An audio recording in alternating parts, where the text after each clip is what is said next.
Okay, we're learning the sicha on Shmois, the third sicha on Shmois in Chelik Mer Aleph. It's on page 16. So, Bekitzer, the point we learned in the beginning of the sicha is, in this week's parsha, it says, Vayikach Moshe es ishtoi v'es banov, v'yarkivim al hachamoyer. What's this chamoyer? So Rashi says, hachamoyer, it's on Shmois. This is the same chamoyer that was used by Akeda, Chavash Avram, and this is the chamoyer that Melech HaMashiach is going to use as well. Oni v'reichav al chamoyer. So the question the Rebbe asks is, how does Rashi know? Pshuta shel mikra. That's what's unique about this chamoyer. Avram used it, Mashiach is going to use it. Another thing that we learned last week is that according to the simple pshat of Rashi, it's take, physically the same chamoyer, which means it's a alte ezel. Thousands of years old, from the time of the Akeda until today. So the pella that there is here, which the Rebbe pointed out in the Sicha and in the Hara 12, is Samad Namaisa. On one hand, we see that this is a special chamoyer, and that's why it's being used there to bring Moshe to Mitzrayim. At the same time, who's riding on the chamoyer? Moshe Rabbeinu's family. Ishtay Banov. He himself, it doesn't say that he was on the chamoyer. Possibly Moshe Rabbeinu had a different chamoyer, or could be he was walking without a chamoyer. So if this is unique ha-chamoyer, why is Moshe Rabbeinu himself not on this chamoyer? What's the shaila? Okay, let's continue Siv Gimel. Gam tzorach bir, another question here is as follows. Drash zeh shebepirish Rashi, v'koirei b'pirkei Rabbi Elazar. Avashah magdim in the Pirkei Rabbi Elazar, the source of Rashi, there it starts off as follows. Hu ha-chamoyer ben ha'osen shenivres ben hashmoshes. This is a donkey that's born, or the Eibusha creates, ben hashmoshes, amongst those miraculous things in creation that the Eibusha created then. Vilu Rashi mashmit pratzeh. Rashi skips this point. Okay, so why is Rashi skipping this? Now, va'av shegam keshe Rashi maybe medrasha Chazal, we know Rashi quotes medrashim, ein darke la'atikam b'lashainam v'kutzurasam, doesn't bring them fully necessarily. Ela maybe rak ma shenegei l'pshuta shel mikra. Moshe is bar kam upon him. Magam benidin didon shebepirkei Rabbi Elazar ba drash ala pasuk da Avram vilu Rashi kam evia kedalaz ba pasuk de parshasenu. This Pirkei Rabbi Elazar is explaining the pasuk by the Akeda. Rashi is explaining the pasuk in this week's parsha. So even in the Medrash, you see, it's not relevant for the pshat in the chamoyer in this week's parsha. The kol makom, but the question though is, if the point here is to explain what's unique about this donkey, so why are we skipping this point? Why would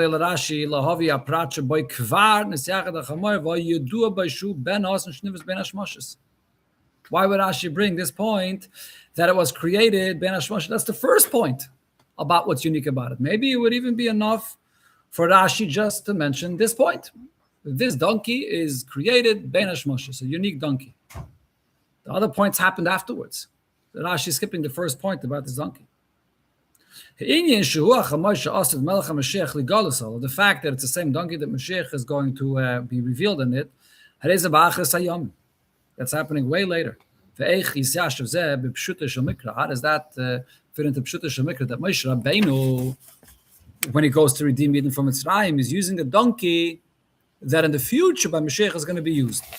But in Pshuta Shel Mikra, if you want to say it's a special donkey, but Pashtus, it's special from before.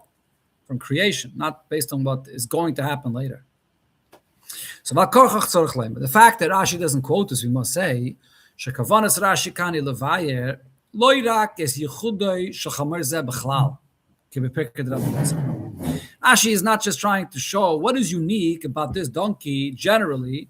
As you see in Pirkei Rabbi Elazar, he lists different things about what's the story with this donkey. Rashi picks out the 2 points about this donkey, what's unique about it, that's relevant here for Moshe Rabbeinu coming to redeem Yidden. L'inyan alichas Moshe mimidyon l'Mitzrayim k'dei ligalas Yisrael. U'lachein hevi gam es haprat shehu she'osid melech HaMashiach ligalas olav. So Rashi brings this detail that Mashiach is going to be revealed in it. Because that means that this is a donkey that's designated to bring the Redeemer of Yidden. The point was the Geula. So Rashi is quoting what's special about this donkey, the special position that it has to bring the Redeemer of Yidden. That's what Rashi quotes, Moshiach here. But if so, the question is the opposite. The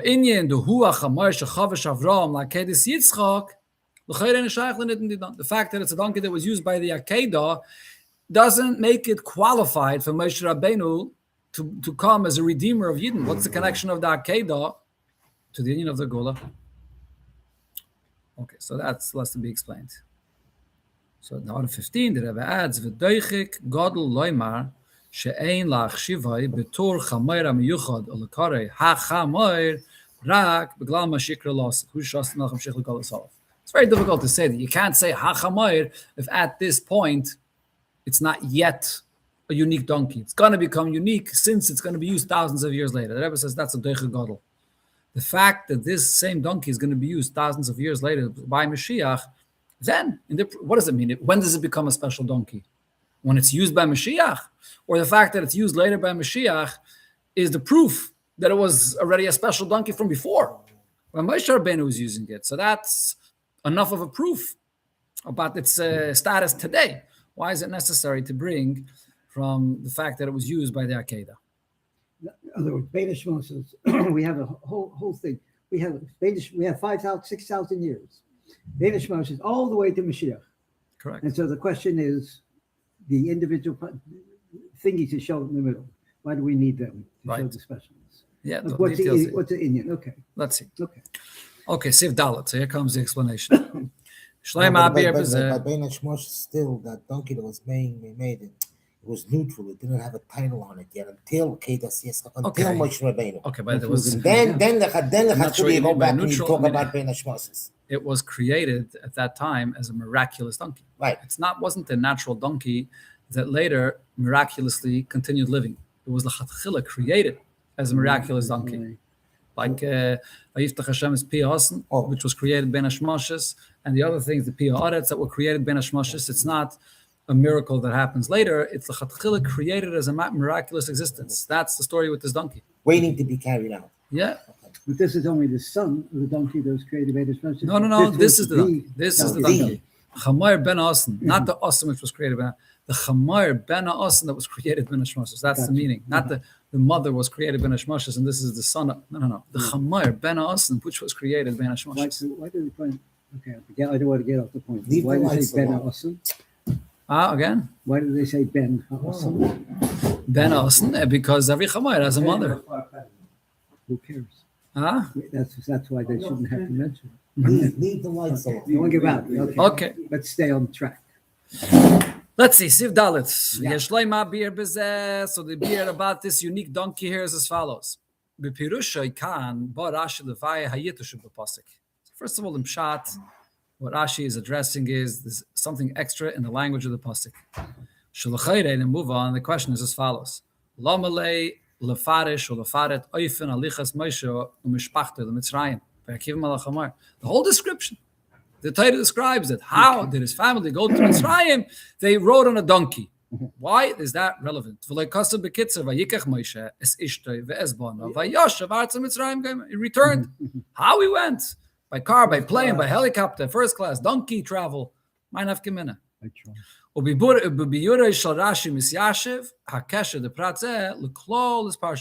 Could come on. So Rashi is coming to explain this detail, that it's not just a method how they got there, but the detail is being mentioned because it's a part of the bigger picture of this whole parsha. What's the big picture here? There was a big conversation, a discussion between Moshe Rabbeinu and the Eibishter about his mission to go and redeem Yidden. Right. Shakadosh Baruch Hu tzivo, the Eibishter commands him, L'cho v'shlochacha paroi v'hoitze es ami b'nei Yisrael mitzrayim. I'm sending you, you take my nation, the Yidden out of Mitzrayim.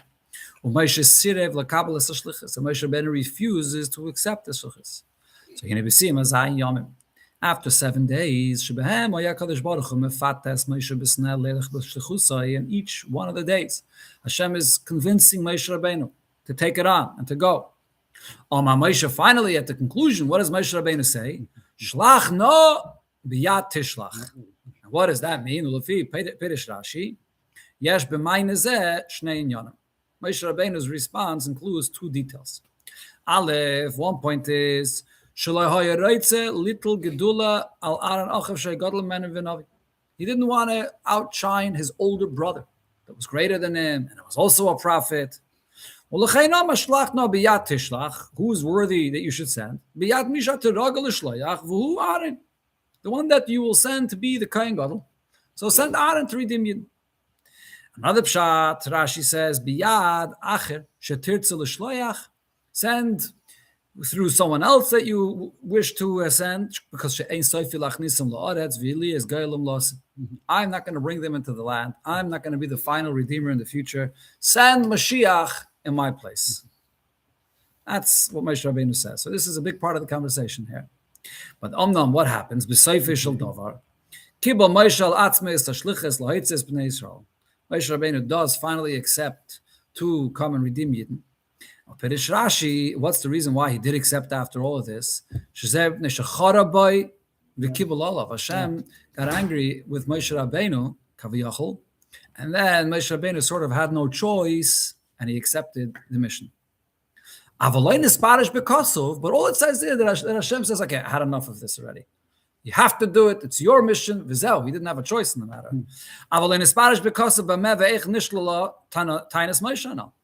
There's no explanation. What's the answer to Moshe Rabbeinu's argument? Two arguments. Let it be Aaron HaKohen, and let it be Mashiach. So the Rebbe adds here, because of Mamshech, it does explain in the Pasuk regarding this that he suggested let Aaron be the Redeemer. So the Pasuk says that Aaron Achicha Levi, Hashem says, I know your brother Aaron, Yedaiti Kidabi Yedaber Hu, that he will speak for you. He will go out to greet you. He'll be more than happy that you're returning to the redeemed Eden. So you don't have to be concerned that you have an older brother and he will be there'll be some kind of a kinna between you and him. He'll be totally happy. Kepirish Rashi, and Rashi explains, don't be concerned that he's going to be upset about the fact that you are being appointed to such a position of greatness that he does not have. So it seems like that at least that point about Aaron is being addressed. But the Rebbe says, Einoi glatik kolkach. It's still not so smooth. The reason why Moshe refused to go wasn't because he was afraid that Aaron would be jealous or something like that. The point is not the jealousy. He just says, well, if he's older and he's also a prophet, so you just go by the older one. And he's the right person to do it. Why should the younger one be the one? Nothing to do with jealousy. So that point is not addressed by what the Abish is saying here. But Moshe's reason why he doesn't want to get involved is because he's saying the Shloksha ain't soifi like this. That's the second. I'm not going into that. Right. I'm not even going in. I'm not completing it. So there's two inyanim that Rebbe said. Two different arguments Moshe Rabbeinu had. Number one, I'm the younger brother. And number two, I am not going to finish this off. Mashiach is going to bring them in. So they should be Mashiach. Okay, so now here the Rebbe says, this donkey that the Pasuk says here is where the answer is hinted to Moshe Rabbeinu's arguments. A donkey. A donkey gives you the answers. So we can say, when Moshe Rabbeinu agrees to fulfill the mission, Hashem hints the answers to his arguments with this. It's the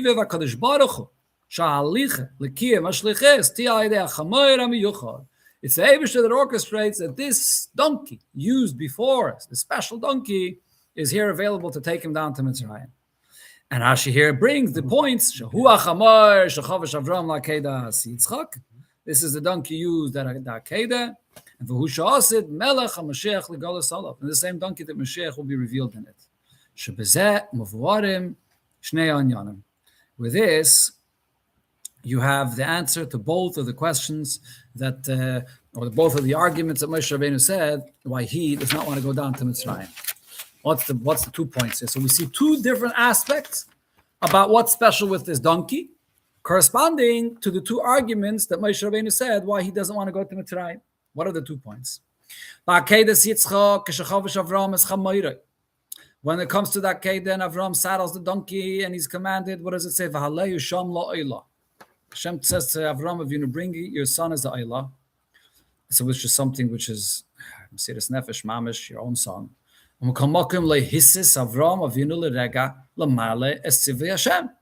Moshe Rabbeinu does not hesitate for a moment to fulfill the mitzvah.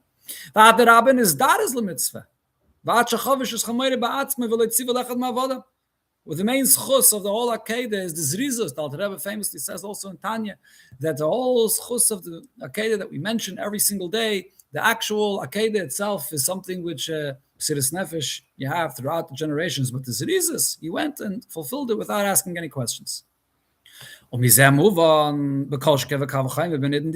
Therefore, this should be applied over here, even more so in our case.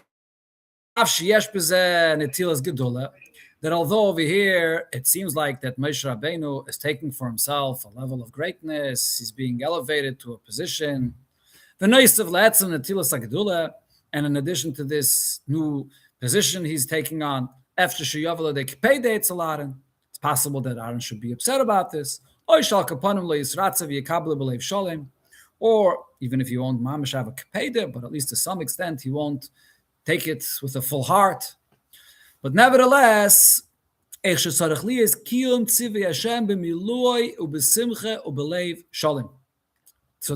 telling Moshe Rabbeinu, look at this donkey. This very same donkey that you're going with to Mitzrayim. Avraham Avinu didn't ask any questions. I'm going to take my only son. David promised me, and now I'm going to take and deshech my only son. Didn't ask any questions. He went and he fulfilled it. So David is telling Moshe Rabbeinu, you may have questions, but it doesn't matter. You should go and fulfill it b'simcha b'leiv shalom. Now, b'shaychas l'tayna abeis.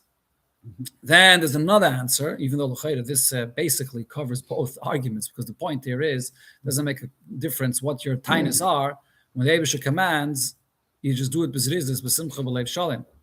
But now in connection to the second taina, which is she'ein soifi lachnisim l'aretz oliyas gailim loss, Moshe Rabbeinu says, I'm not going to finish this off. Mashiach is Ramaz le'akadosh baruch hu that v'hu sha'asid melech ha'mashiach li'yigalis halav.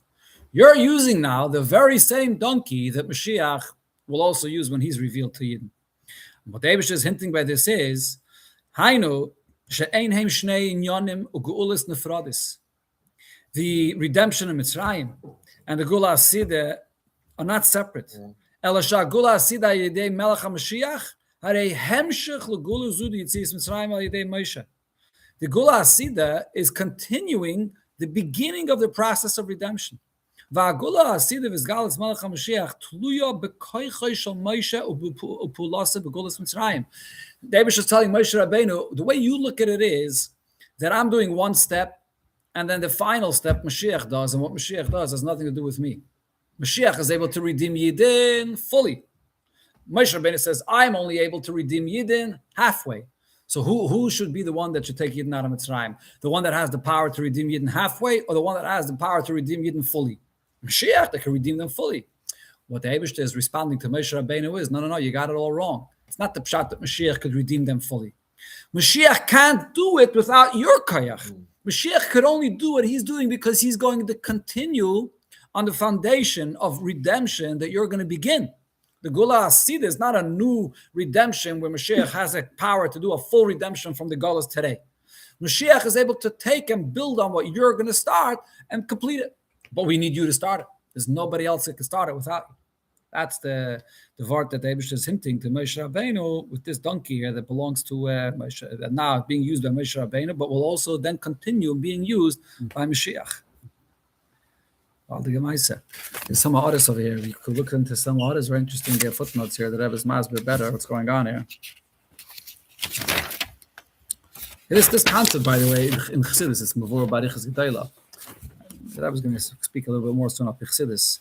The Gula of Mitzrayim and the Gula Asida are not two different Gulas. It's also, basically, you see it in the Alter Rebbe in Torah, this week's Parsha, the famous Maimer, the first Maimer in Torah, the Alter Rebbe says that Yerida Mitzrayim, there's Yorad Yeradnu, there's a double Yerida, and Ole Nala, there's a double Aliyah. the Gula from Mitzrayim begins the Aliyah, and the Gula Asidah is completing the Aliyah from Mitzrayim. It's all one Hemshech. Moshe Rabbeinu starts and Mashiach completes. Okay, take a look in order 23. The Rebbe quotes what it says in the Ramban.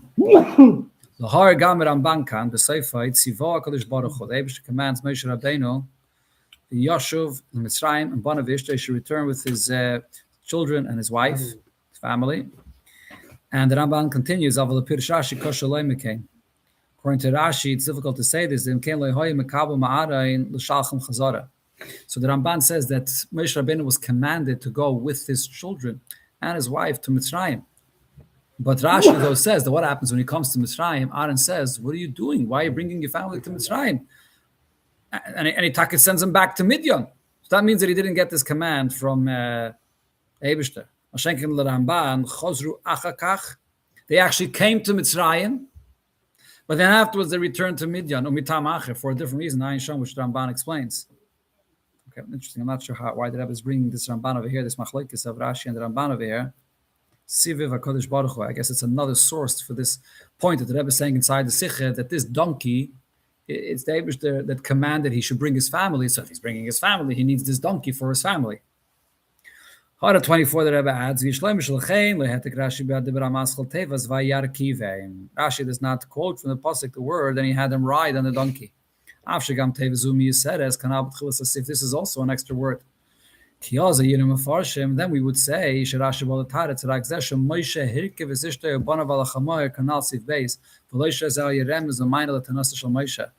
bring Vayarkivim, then it would seem what's the point that Rashi is coming to address. We learned last week the question of Sif Beis. How could a whole family with their packages fit onto one donkey? But that's not what Rashi is coming to address. See, Rashi omits that word, so you shouldn't make that mistake.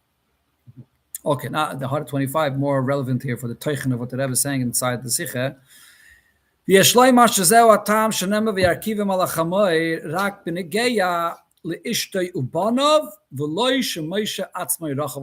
Now we could see a little bit of an answer. Why is it that only his family is riding on this donkey, but Moshe himself does not ride on the donkey? Lot 12. This was one of the things that Rebbe pointed out before. If it's so important and it's so special, this donkey, so why only his family is on the donkey? Because we're talking about an unusual riding here. It's basically miraculous that they could all fit onto one donkey, family and all their belongings.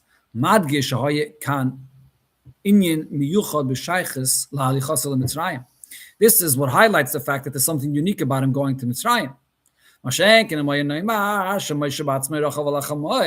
it's just Moshe Rabbeinu himself riding on the donkey,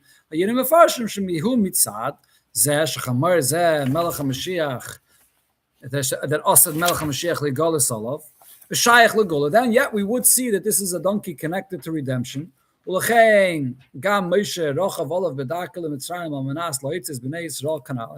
Rabbeinu also rides on this donkey. But we wouldn't necessarily say that what's happening now, that this donkey is being brought to this place, is the Eibishter hinting an answer to Moshe Rabbeinu's tainus. That's the Rebbe's chiddush here. It's pasha to say that Moshe Rabbeinu is riding on this donkey because this is the donkey created ben hashmoshes for the Kedah, for the Gula of Mitzrayim, for the Gula Asidah. Okay, that's it. But Rashi is saying something else, that this donkey is being brought over here to hint an answer to Moshe Rabbeinu's tainus. That you could only see if it's not only Moshe Rabbeinu himself riding on it, but when it's the family riding on it, then it's a miraculous thing that this donkey could handle his whole family on it. So that shows that the Eibishter is orchestrating this to happen in this oifen, and the Eibishter is saying, use this donkey in an unusual manner, which will catch your attention. That's the word here. Use this donkey, and you'll see that this donkey could be loaded in a supernatural manner, and now the donkey will catch your attention, and then be mizbainen in the donkey, and you'll find the answer to your questions. So it has to be up as something to catch Moshe Rabbeinu's attention. If he would be riding on it, Moshe Rabbeinu, and then Moshe Rabbeinu would find out that this is a special donkey, he would say, okay, yeah, it's a special donkey because I'm going to redeem Yidden. But he wouldn't think that there's something about the donkey to see an answer to his questions. So it had to be up as something unusual to catch his attention. That's the Chayr of the Rebbe saying here. The Hara doesn't conclude Vadayin Tzarichin. It's not 100% so galactic, this Indian. That's the Nukud there. Alpi Pshuta Shel Mikra, the fact that Moshe Rabbeinu himself didn't ride on the donkey is not so galactic. But later we'll learn Mitzvah Alpi Chassidus, it's very geschmack why Moshe Rabbeinu himself was not on the donkey. We'll see it. But in this order, that is Thank saying you. that he went to which one? It doesn't look like it. Lav Dafka. I mean, I don't know if Dafka Lav. The main point is that it has to be something unusual to catch his attention, but maybe he also was there. When did she perform the bris on one of her children? On the way. On the way. Moshe Rabbeinu wasn't there. He was. He was. He was there. Yeah, sure. The thing was trying to kill him. His wife saw how a snake was about to kill him, and then he So she right away ran and did the thing. made the bris to save his life. So actually, he was there with him, of course. Yeah. Okay. All right.